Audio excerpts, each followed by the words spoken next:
It is day 30 of reading through the scriptures. We're going to have Genesis 30, Isaiah 30, and Psalm 30, and Mark chapter 2. And when Rachel saw that she bore Yaakov no children, Rachel envied her sister and said to Yaakov, "Give me children or else I'm going to die." And Yaakov's displeasure burned against Rachel, and he said, "Am I in the place of Elohim, who has withheld from you the fruit of the womb?" And she said, "See, my female servant Bilhah, go into her and let her bear for me, and let me be built up from her as well." So she gave him Bilhah, her female servant, as wife, and Yaakov went into her. And Bilhah conceived and bore Yaakov a son. And Rachel said, "Elohim has rightly ruled my case, and has also heard my voice and given me a son." So she called his name Dan. And Rachel's female servant Bilhah conceived again and bore Yaakov a second son. And Rachel said, "With great wrestling I have wrestled with my sister, and I have overcome." So she called his name Naphtali. And Leah saw that she had ceased bearing, and she took Zilpah her female servant and gave her to Yaakov his wife. And Leah's female servant Zilpah bore Yaakov a son. And Leah said, "Fortune comes," so she called his name Gad. And Leah's female servant Zilpah bore Yaakov a second son. And Leah said, "I am happy, for the daughters shall call me happy." So she called his name Asher. Then Reuben went in the days of wheat harvest and found love apples in the field and brought them to his mother Leah. And Rachel said to Leah, "Please give me some of your son's love apples." But she said to her, "Is it a small matter that you have taken away my husband? Would you take away my son's love apples too?" Then Rachel said, "Therefore let him lie with you tonight for your son, for your son's love apples." And when Yaakov came out of the field in the evening, Leah went out to meet him and said, "Do come in to me, for indeed I have hired you with my son's love apples." And he lay with her that night. And Elohim listened to Leah, and she conceived and bore Yaakov a fifth son. And Leah said, "Elohim has given me my hire, because I have given my female servant to my husband." So she called his name Yisachar. And Leah conceived again and bore Yaakov a sixth son. And Leah said, "Elohim has presented me with a good present. Now my husband is going to dwell with me, because I have borne him 6 sons. So she called his name Zebulon. And afterward she bore a daughter and called her name Dinah. And Elohim remembered Rachel, and Elohim listened to her and opened her womb. And she conceived and bore a son and said, "Elohim has taken away my reproach." And so she called his name Yosef and said, "Yahweh has added to me another son." And it came to be, when Rachel had borne Yosef, that Yaakov said to Laban, "Send me on my way to go to my own place and to my land. Give my wives and my children, for whom I have served you, and let me go, for you yourself know my service which I have done for you." And Laban said to him, "If I have found favor in your eyes, please stay, for I have diligently watched that Yahweh has blessed me for your sake." And he said, "Name me your wages, and I give it." So he said to him, "You know how I have served you, and how your livestock has been with me. For the little you had before I came has increased greatly, and Yahweh has blessed you since my coming. But now, when am I to provide for my own house too?" And he said, "What do I give you?" And Yaakov said, "Give me naught. If you do this for me, I shall again feed and guard your flocks.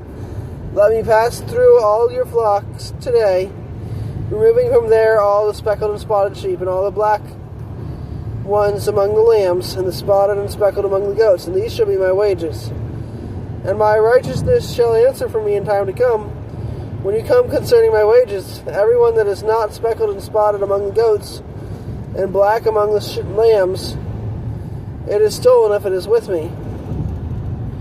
And Laban said, "See, let it be according to your word." And on that day he set aside the male goats that were speckled and spotted, and all the female goats that were speckled and spotted, every one that had some white in it, and all the black ones among the lambs, and gave them into the hands of his sons.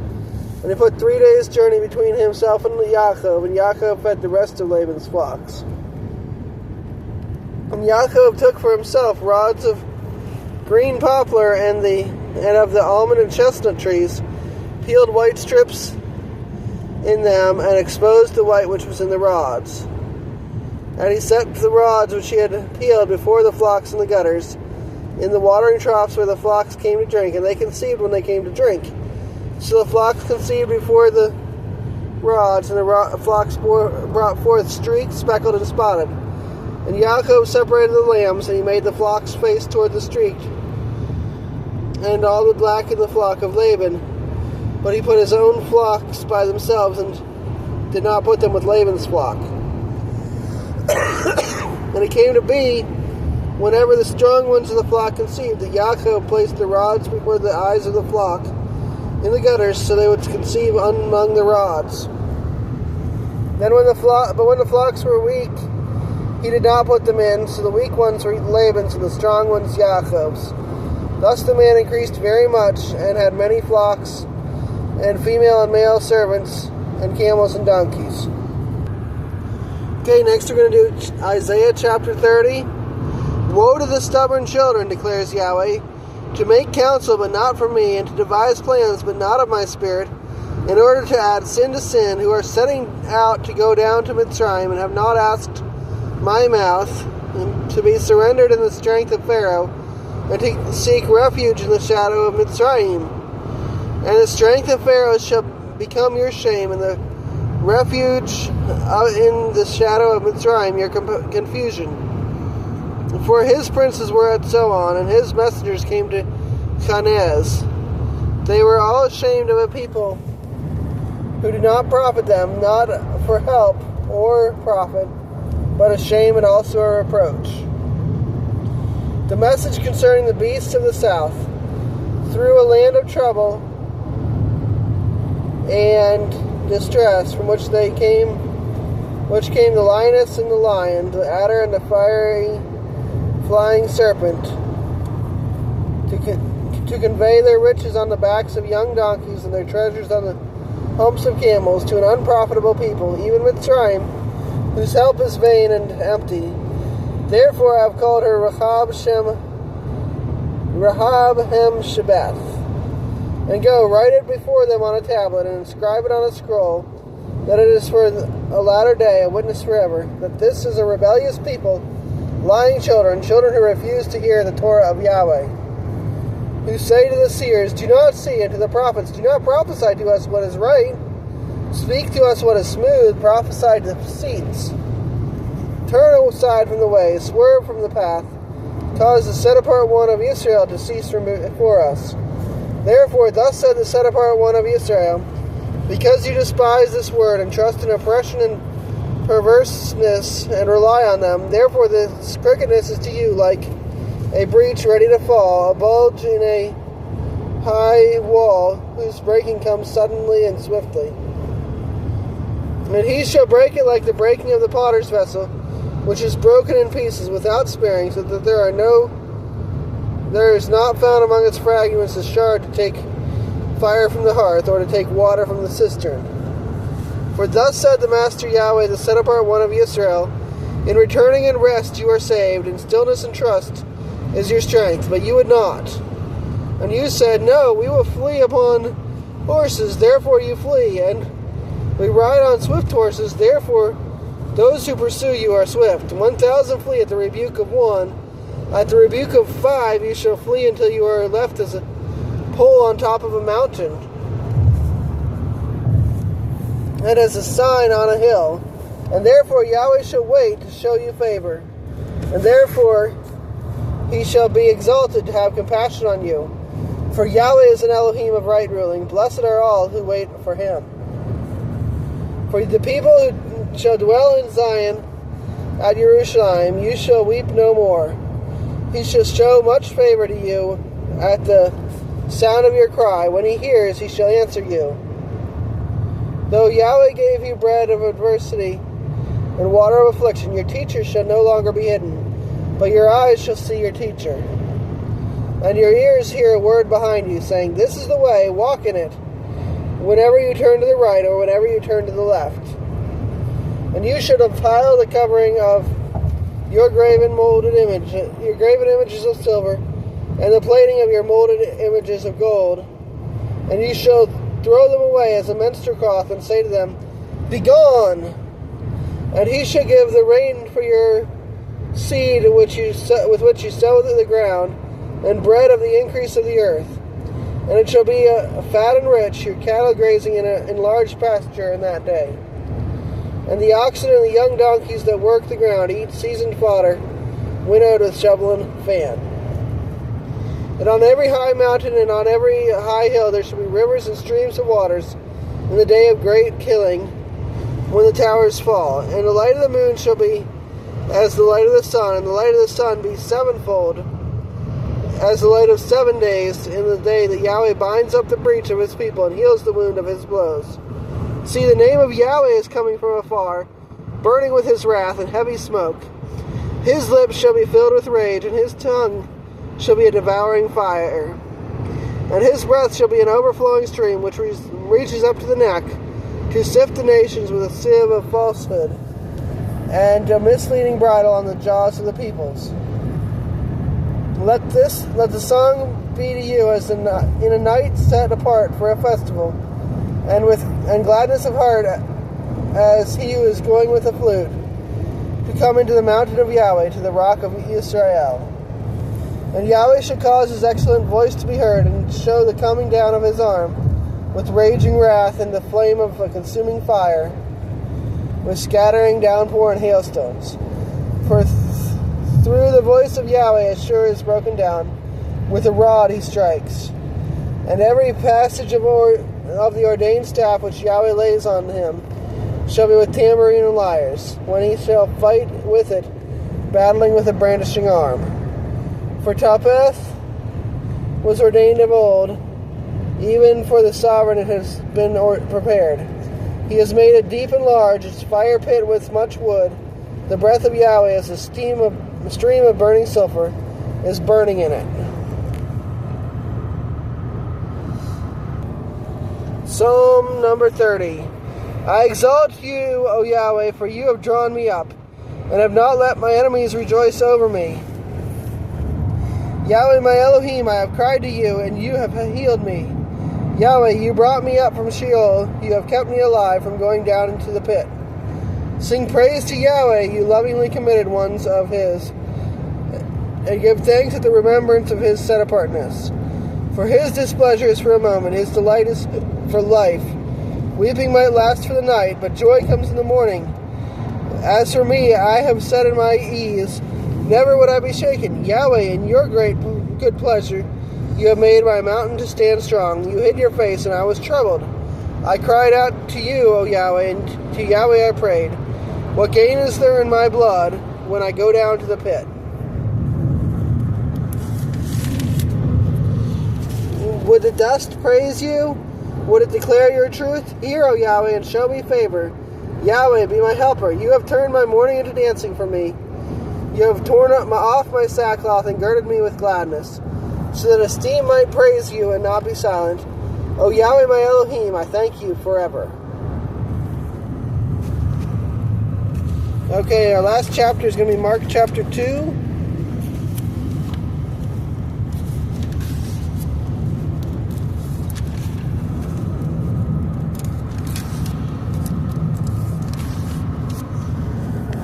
And some days later, he, that's Yeshua, again entered into Capernaum, and it was heard that he was in the house. And so many gathered together that there was no more room, not even at the door. And he spoke the word to them, and they came to him, bringing a paralytic carried by four. And not being able to come near him because of the crowd, they uncovered the roof where he was. And when they had broken through, they let down the bed on which the paralytic was lying. And when Yeshua saw their belief, he said to the paralytic, Son, your sins are forgiven you. Now some of the scribes were sitting there and reasoned in their hearts, Why does this one talk like this? He is blaspheming it. Who is able to forgive sins but Elohim alone? And immediately Yeshua, knowing in his spirit that they were reasoning the way within themselves, said to them, "Why do you reason about all this in your hearts? Which is easier, to say to this paralytic, 'Your sins are forgiven,' or to say, 'Rise, take up your bed and walk'?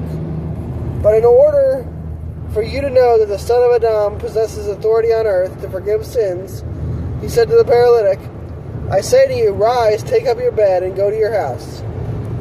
And he rose straightway and took up the bed and went out before all, so that all were amazed and praised Elohim, saying, 'We have never seen the like of it.' And he went out again by the sea, and the crowd was coming to him, and he taught them. And passing by, he saw Levi the son of Alphaeus sitting at the tax office, and said to him, 'Follow me.' And having risen, he followed him. And it came to be, as he sat at the table of his house, that many tax collectors and sinners also sat with Yeshua and his taught ones, for there were many, and they followed him. And when the scribes and Pharisees saw him eating with the tax collectors and sinners, they said to his taught ones, 'Why does he eat and drink with tax collectors and sinners?' And hearing this, Yeshua said to them, 'Those who are strong have no need of a physician, but those who are sick. I did not come to call the righteous to repentance, but sinners.' And the taught ones of Yochanan and of the Pharisees were fasting. And they came and said to him, 'Why do the taught ones of Yochanan and of the Pharisees fast, but your taught ones do not?' And Yeshua said to them, 'Are the friends of the bridegroom able to fast while the bridegroom is with them? As long as they have the bridegroom with them, they are not able to fast. But the days shall come when the bridegroom shall be taken away from them, and then they shall fast in those days. And no one sews a piece of unshrunk cloth on an old garment. Otherwise the renewed piece pulls away from the old, and the tear is made worse. And no one puts new wine into old wineskins. Otherwise the new wine bursts the wineskins, and the wine runs out, and the wineskins are ruined. But new wine is to be put into fresh wineskins. And it came to be that he went through the grain fields on the Sabbath. And as they went, his taught ones began to pluck heads of grain. And the Pharisees said to him, 'Look, why do they do what is not right on the Sabbath?' And he said to them, 'Have you never read what David did when he had need of and was hungry, he and those with him? How he went into the house of Elohim while Abiathar was high priest, and ate the showbread, which is not right to eat except for the priests, and he gave it also to those who were with him? And he said to them, The Sabbath was made for man, and not man for the Sabbath. So the Son of Man, or Son of Adam, is also master of the Sabbath.'" Alright, quick comment. The Pharisees were wrong. There is no Torah sin anywhere in the Torah that says that it's a sin to harvest enough grain to eat when you're hungry, or other crops on the Sabbath. The sin is if you harvest and put it in a basket. So they weren't putting it in a basket, they were eating it directly. So the Pharisees were teaching a false teaching, and that's what Messiah came and told them they were incorrect about. He did not change Torah in any way.